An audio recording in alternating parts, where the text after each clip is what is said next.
Presidenti i SBA-ve Donald Trump ka deklaruar për Axios se negociatorët amerikan dhe iranian mund të zhvillojnë një takim gjatë kësaj fundjavë dhe sa i pret arritjen e një marrëveshje përfundimtare për të dhënë fund luftës. Besoj se një takim ndoshta do të zhvillohet gjatë fundjavës. Mendoj se do të arrijmë një marrëveshje brenda 1 ose 2 ditësh, është shprehur Trump në një intervistë telefonike, duke theksuar optimizmin për ecurinë e negociatave.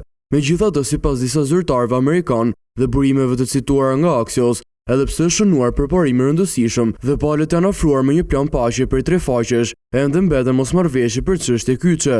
Sipas raportimeve, një nga elementet e diskutuar të marrëveshjes parashikon lirimin e rreth $20 miliardë fonde të ngrira iraniane në këmbim të heqjes dorë nga Irani dhe rezervat e tij të uraniumit të pasuruar, si dhe vendosjen në një moratorium mbi pasurimin e uraniumit. Trump ka theksuar gjithashtu se SBA nuk do të heqë bllokadën detare ndaj Iranit përpara arritjes së një marrëveshje dhe ka kërkuar që ngushtica e Hormuzit të mbetet e hapur për lundrim ndërkombëtar.